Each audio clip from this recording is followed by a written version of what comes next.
Hello and welcome to another live demonstration. Today I want to show you these new exciting colours in the SAA range. So we have Gamboge Hue. Gamboge is a pigment which has been used for centuries and people love it, but it's actually quite difficult to get or it's not able to be got. So manufacturers are trying to replicate that original colour. The SAA Gamboge Hue really has tried to replicate the original Gamboge colour, and I think it's really nice.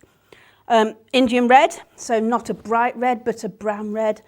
That it just adds a different, more dusky tone to your work. And then turquoise, which is actually my favourite colour. It's a really nice blue-green, bright. I just think of Mediterranean Sea when I look at that colour. So, as with any colour, I do swatches, I do tests. You'll see here I've written the name, that just helps for reference, but I've also written down whether they're transparent, semi-transparent, opaque, because even though I'm going to be working with them and I'll learn them, it just helps me to know when I'm picking a colour that initially I know it's semi-transparent, so I kind of know how it's going to work. I've also written down the pigment codes. I don't need those, and for me it doesn't, it's not something that's important when I'm working, but I know some people do like to see which pigments are in the colours, and it's nice to see either a single pigment or no more than two pigments that make up that colour, and that knows you're going to get a really fresh colour. Before I mix these or do colour swatches with all my other colours, I see what they do together. So it's a nice bright yellow, mix it with a dull red, will make a dullish green, a dusky green, or a brown and earthy colour, to be honest. The lovely granulating texture in the Indian red, alongside the nice bright blue, makes some wonderful greys. So you can have a much more red grey, much more blue grey, depending on more red or more blue. So that it was a really nice surprise. I mean, I kind of expected it because I do know that a blue and a brown will make nice greys, but it makes some really nice greys. Turquoise, lovely colour. And alongside the really bright yellow, I did expect a nice rich green. It's the blue is really strong and powerful. So what's really nice is these colours coming along at this time is actually quite exciting, because recently in our area we've had European bee-eaters, which are quite a rare visitor to this part of the UK, and these colours are perfect for painting this bird. So I'm excited to see the birds, but also I can now paint them, which is lucky. What you can add, when I test them I will add other colours to it, but on this occasion I just need these three colours. So bee-eaters. Using just the three colours, I'm just going to put the colour down and you can see how it works, and I'll talk about how it works as I start off. 2 pots of water, one for clean water, one for dirty. I can't guarantee I will not have forgotten and they both end up dirty. So a synthetic brush, and I'm hoping to do all the work with this size brush because it makes a really nice point. Lightest colour on first, and I know this is quite a strong colour because I've done swatches of it before, so I'm kind of aware of how it works. So I'm just going to wash it over. Want it a little lighter. And I also tried it on the paper, and I know how much it sinks in or how much it fades. Not fades isn't the right word. The colour lightens, as with all watercolour. But I'm aware, because I've tried all this and I've tested it before. So looking where I want to have some green. What it's doing is it's picking up some of the graphite, because I've done quite a strong drawing. Because for me, watercolour, I just love the drawing underneath. It's an integral part of the way of working. So I've actually done quite a strong drawing, which does sometimes mean you may pick it up. a little bit. So that's the first one. Just going to add a little bit on the tail and into the second one. Just got to be careful not to put my hand over so Gary doesn't shout at me because he can't see what I'm doing. Okay. Down here and a little bit into the head. So if you're looking at the original photograph, you can't actually see that it's yellow. But this is a base colour, it's a starting colour. It's going to give me the base of other colours. So that's done. So the next colour is going to come together really quite quickly because there's only 3 colours involved. What you're going to do is do different tones of the same colours. So now into this Indian red. I'm starting from the head. Just remember to leave a little bit of white and some area around the eye where actually it's much more blue. All these colours are wonderful on their own, but they just work perfectly with the bird. Bringing it down to the neck, wing area. You can see it's still wet, so the paper actually stays quite wet for quite a while. So I'm able to keep dropping in, and it blends into one another, moving the colour. And being very careful to keep these white areas here, because I have painted this before and I lost them last time. So this is how you learn. Each stage you learn what to leave in or what to take out, what you don't need to do. Okay, so now on to this bird here. And you can see coming together really quickly.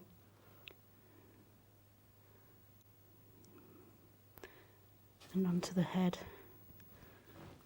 leaving that bit for the blue, and there's some white top of the head. It's actually quite difficult holding my brush this way, but I will work with it. Comes down the back there. Don't know if you can see. I'll bring some colour into there, maybe colour there. So another colour layer. I don't know if this side will have dried, so I'm going to work quite slowly and start to put the blue moving upwards, allowing this to dry, which then I can put another layer and darken and tone the reds. So starting from the bottom this time, just because I'm just allowing the paint to dry further up. And you can see the tip you can get, nice tip on this brush. And I'm not being really careful and really blocking it out. I'm leaving some of the white paper underneath. I think that's really part of the painting process. That's quite light, but I know this is such a strong colour. I'd rather start light and then go back in, because it's harder to go back, especially with the blue, because we saw when I tested it that it is quite a staining colour. So it's actually much harder to lift off and go back in. So I'm starting quite light, so I don't have to worry about any areas that I might want to lift out. So here brings out the blue, and you can see how these colours on top of each other, because they're semi-transparent, the turquoise and the yellow. You can see how they work. The colours glow underneath and they work really well together. So like I say, keeping really wetting the blue, because it's such a strong, powerful colour. It can overwhelm it if you put it on quite strongly at first.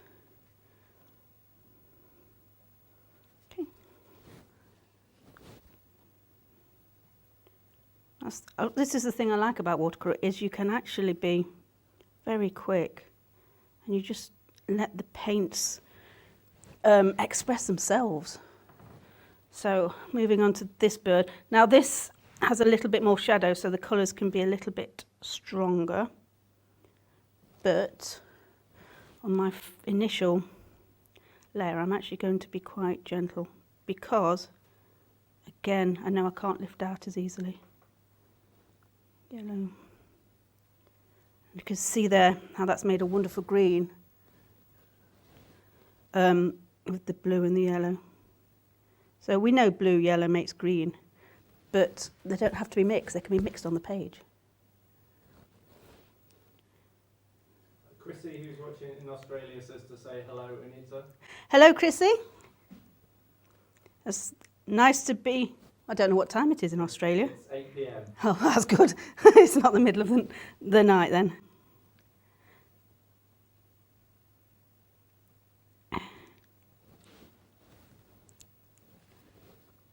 So just going back because this area needed to dry, and then adding some of this colour. For me, this is quite light. I'm learning with watercolour. I did a demo the other week, and I learnt such a lot from that by following someone else's technique and bringing it and making it a little bit more my own. But I learnt so much about, even though I've been painting for years, it just answered a few questions even I was having about work that I was usually comfortable with. I just love the way these colours work so well together. And it's perfect to be able to paint this wonderful little visitor.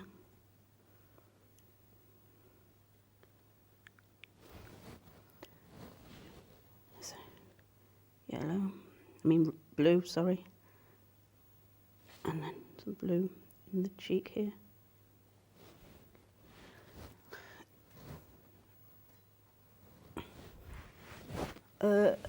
Remember this bit under here, a bit too strong, which I should really have a piece of paper to create a swatch, so I know I'm not putting it on too dark or light.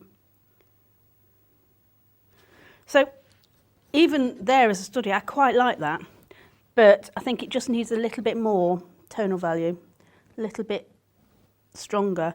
What I do find, people tend to overwork a watercolour and they don't know when to stop. So maybe this is a good time to stop. I can have a look, I can review, and then I can come back and then start to add the detail. And it's always useful to walk away. Even you think this is unfinished, I'll keep going. But actually, it's probably better you walk away, have a break, come back to it, and then it's allowed the paper to dry. But it also allows you to review and think, actually, this needs to be darker and where your tonal values need to go. So join me in a couple of minutes and we'll go back and we'll start to put in a little bit more detail.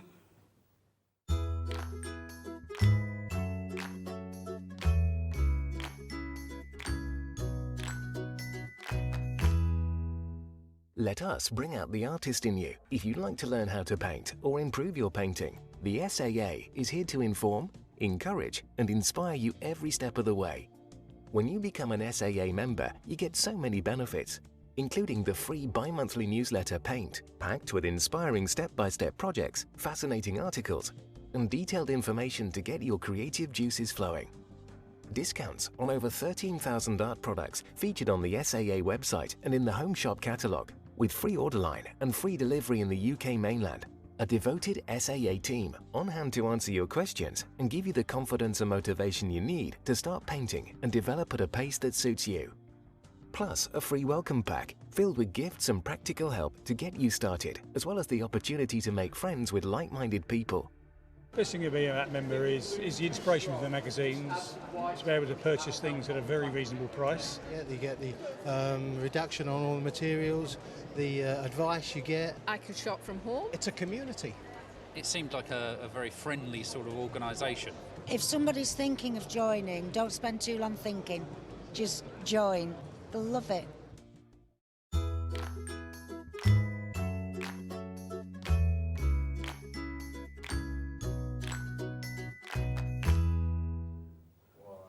And we're back. Hello and welcome back. So during that short break, I've actually had a chance to think about where I want to go now. So painting, as much as you want to keep working on it, I often have 5 on the go because I can move on and keep moving on and then come back. I think coming back is a really useful tool. It helps such a lot to, your eye just to have fresh eye. You know, when you say come back and you have a fresh perspective on things, you really do, especially with painting.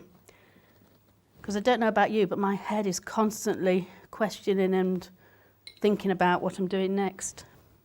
So what I'm doing is I'm mixing some of the blue with the red just to get a little bit of a duller blue. I'm going to start to add some tonal values over here. And what I'm actually doing is I'm working, for me, this is very light, very soft. And I'm going to try and keep that softness. So, looking at where the shadow is, might even need a little bit darker, a bit more pigment. Because sometimes I think you can overwork by putting too many layers on. So now I'm just going to be strong and confident and make sure I put the colours on I need. You can see I'm using the tip of this brush, and I'll probably get all of the work done with this brush.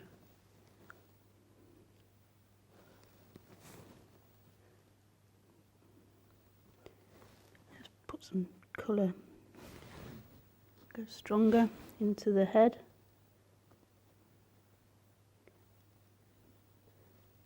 Just so I can denote a little bit more of a tonal value. And I might make that dark and keep this quite light. I lost some of that red because my brush still had some blue on, but it's going to work. What I don't want to do is create lines. I want the colours to create the form. Under here I'm just struggling to get a little bit of shadow. I know what it is, it's the yellow. I need to go back into that. Under here, under the leg, this has got to be in shadow because it's gone behind the branch. Here. So by creating darkest areas, you actually create lighter areas. So by doing that, it's push this bird forward.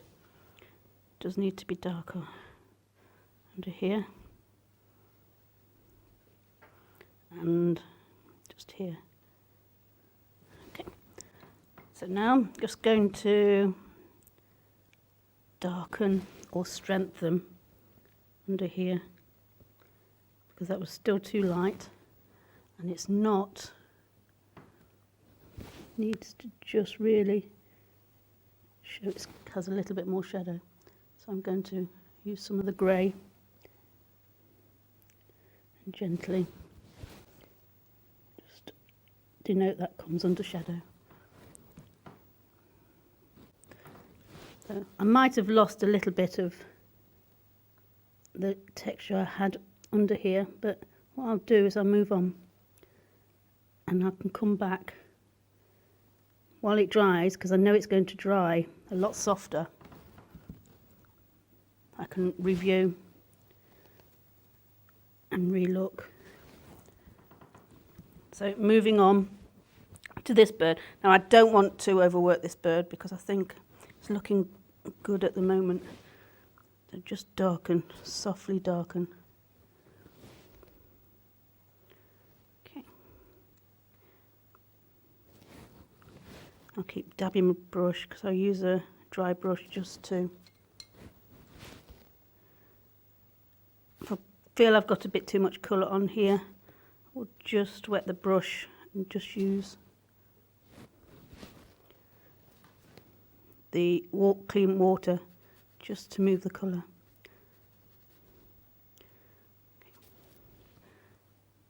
Pick some of that up. So now we're just going in with the blues. Just need to strengthen under here. I'm going to, again with this blue and red, I can create a grey. There you go. And you can see if I can darken under here, how much it makes the lightness push forward. This is a lovely transparent colour, so I know the colours are going to glow underneath.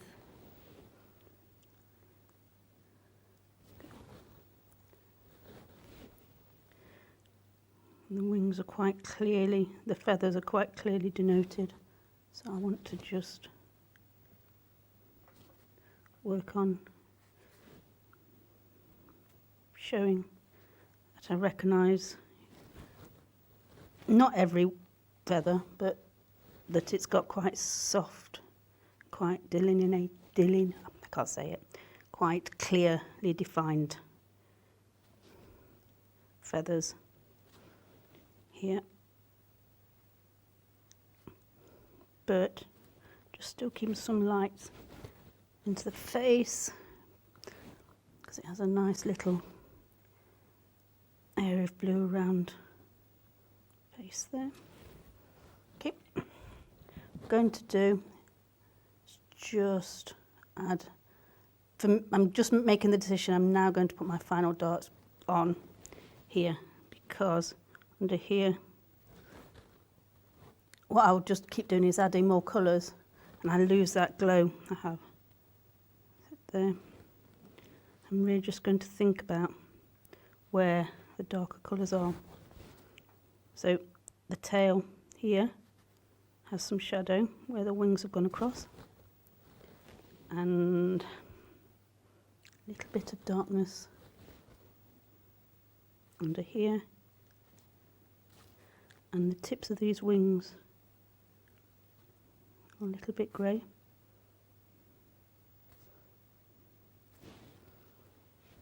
Nope, I'm not doing any more of that yet. So you'll see I've left some areas, including the branch that they're on, because I'm going to create the grey. So mixing the blue and the red, and I can just really easily, it's a bit too blue, so add a little bit more red. And if I want to really dull it down, add some yellow. So now, just use the brush, stumble it around,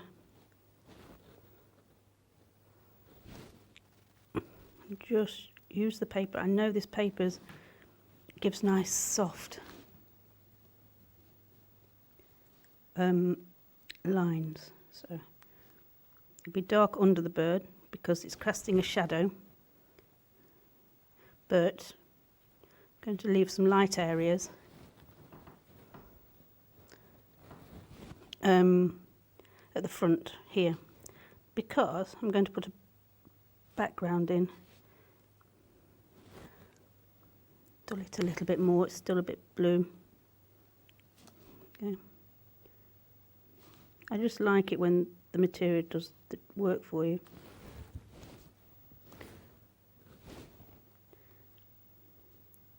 And these feet are quite grey, so I just want to add a little colour on, but not too much because I'm going to use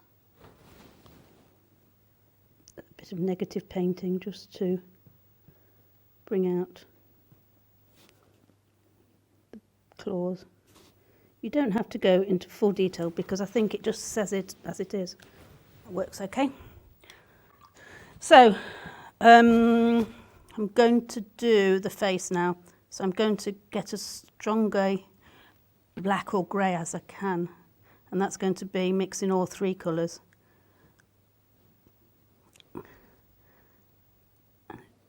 Quite strong.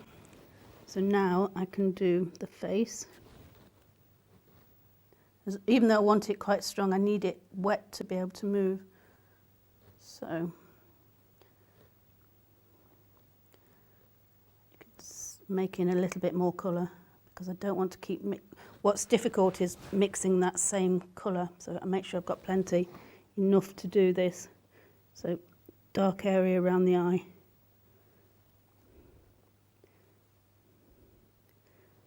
Tip of the brush, just brush it on. Again, I'm not overly worried if I've left areas. I'm just making sure that everything fits together. So take some colour off my brush and bring out the beak. What I want to do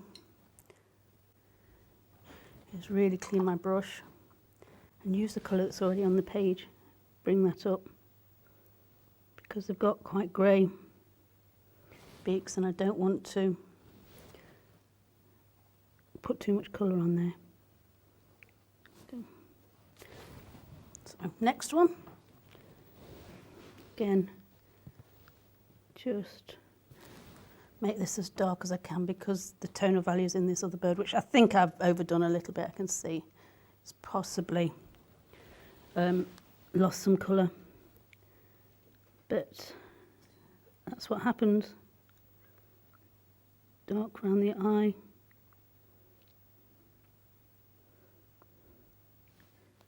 Into the beak. Now it's holding, as the name suggests, a bee.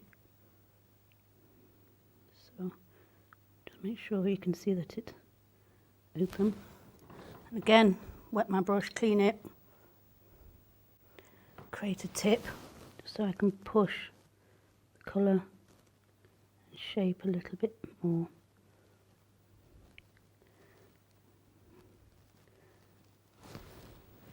Okay, B, I'm going to try and keep bright just so you can see it is actually a bee. So make sure there's yellow. I'm going to let that dry because I know if I add some colour in it's going to seep in. And my last few things, I'm going to swap brushes because I know I'm starting to struggle with that bigger brush, even though you can get a fine point for really fine detail. It is worth going down. Now, because this is quite a small painting, they've got some nice reddish eyes, to be honest, and I could add another colour. There's nothing stopping me, but I'm just really challenging myself to use these three colours. So I'm just putting some colour into the eye, and this is what I needed the smaller brush for. And again, I will add just those final notes of, oops, it's bleeding in, doesn't matter. So when things like that,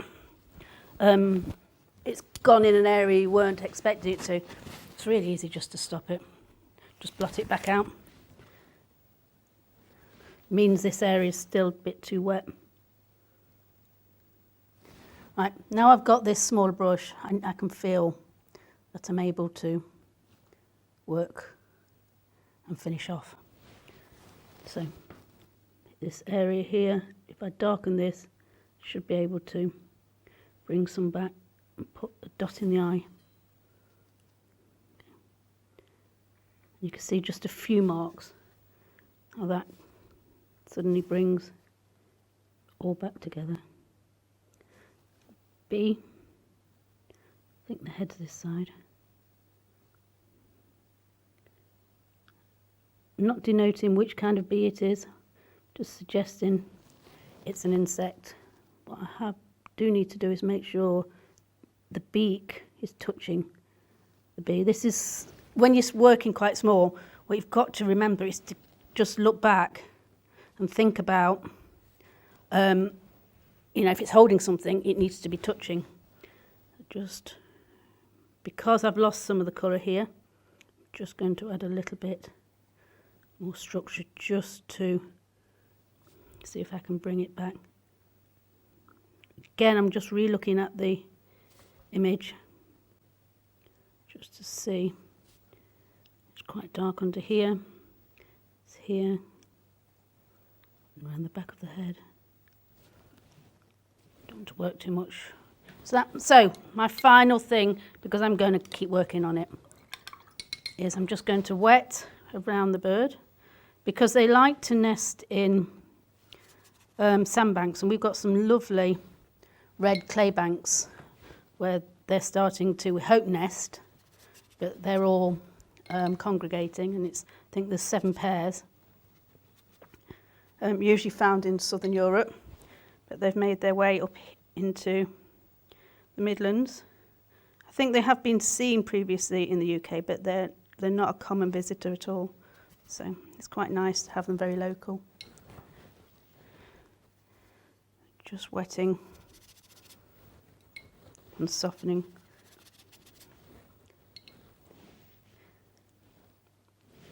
Sorry, Gary, if I'm going across.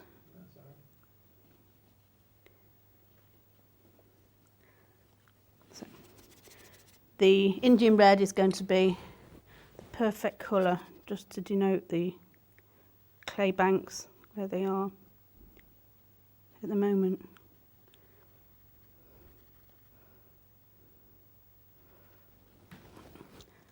Tipping my head just to see where there's areas I haven't wetted. I have to be quite quick because it's quite warm in the studio and it's drying everything.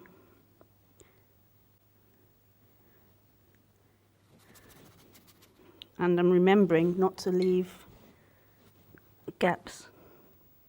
I can easily go back in. I'm going to have to be a bit quicker because it's drying.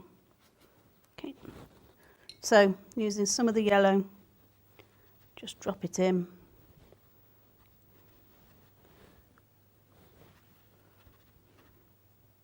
Make sure you kind of think about where you're dropping it in and just make sure the colour, you don't leave areas without colour. And it's quite nice to use the same colour you've used on the subject in the background because it kind of ties it all together. And into the red, drop it in. See how it just mixes with the yellow, not thinking about it overly. Some areas will be lighter, just remembering to make sure I haven't got a halo around the birds. It's working. Let them do their magic and I'll move over here.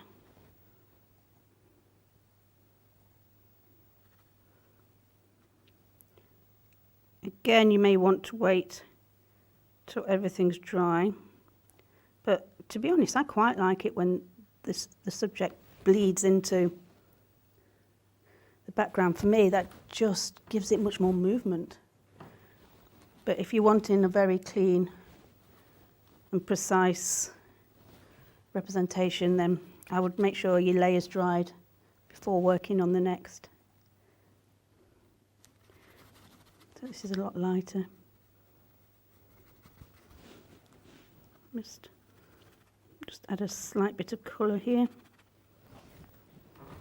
Step back. I think that works, and you'll see I've left areas of white on the branch just to indicate a little bit of light. So, as much as I think I may have overworked this area, I'm quite pleased with it on the whole. So just using 3 colours, and it was one brush predominantly, and then just a small brush for the fine detail. You don't have to overwhelm yourself or have too many materials when you want to paint something. You know, keep it simple a lot of the time and then start to build up and add gradually, and that's the way to learn. You see how things learn. A few things work, you master those, you then move on to adding another thing instead of hundreds of things at once, which I think a lot of people get very overwhelmed with.